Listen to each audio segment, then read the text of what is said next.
Hello and welcome to a quick video on area of a circle. Hopefully you have already watched my favorite song and dance that goes with area of a circle. I love to do that in class. I think that it often helps students remember the steps of the area of a circle, and I'll be referring to that song throughout this lesson. So if for some reason you did not watch that video yet, I do want you to stop this video and make sure you go back first and watch the video on area of a circle, okay? All right, so let's get started. I do recommend that you take some notes on this as we are going through this lesson so that you will have that to refer back to should you need that while doing some work, okay? All right, so if you watch the video, there's a lot of it. It starts around, moving around in circles, do. We can fly high like a bird up in the sky. Yeah, that's just, I think, some fun stuff there. All right, so then it gets into the nitty gritty though, and it starts with area. It says area equals, so that this is your formula, pi radius squared, okay? All right, so there's your formula, area equals pi radius squared. All right, so then there's some other, fun moves there, but then it breaks down the steps. It says step 1, okay? So step 1 is going to be to find the radius of your circle. This is a little different from circumference because with circumference, we need to know the diameter.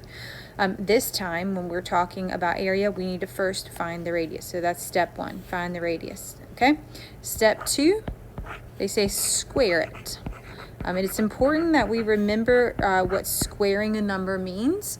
If I have 3 squared, this does not mean 3 times 2, okay? That's the mistake I see kids make. What this means is 3 times 3, okay? So 3 times 3 then would be 9. So step 1, find the radius. Step 2, square it. Step 3, multiply it by pi. Okay? So if we're using the 3 as our radius here, and we've squared it and gotten 9, and now we're going to take that 9 and we're going to multiply it by 3.14.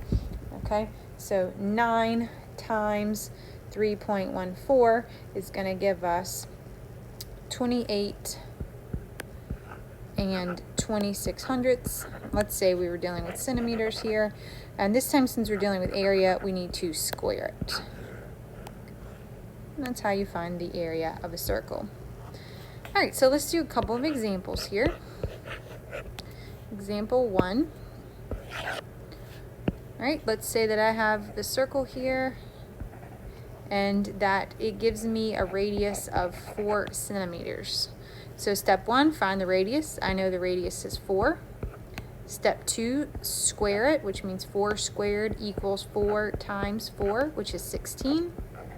And then step 3 is to multiply it by pi, 16 times, actually I don't want to do an X there, I want to do a dot, 3.14.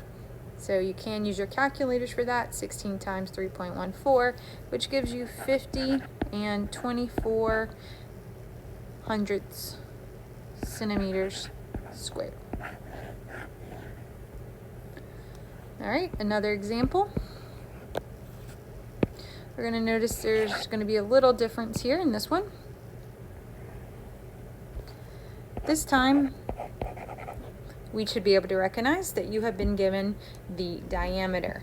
One of my favorite lines in that song is, if the diameter shows up, we cut it in half. That's what we do. All right, so if the diameter here is 10, then that means I got to half that to find the radius, and the radius would be 5. What you should see here is we're building, right? If you can't identify radius versus diameter, which was our lesson back last Monday or Monday, then this builds, right? If you get behind, it's really hard to catch up. So step 1, find the radius. Step 2, square it. So 5 squared is going to give me 25. And then step 3, multiply it by pi. So 25 times 3.14 is going to give me 78.5 centimeters squared, again, because I'm dealing with area. Okay, all right. Again, this is a video you can watch as many times as you need until you understand. Have a good day.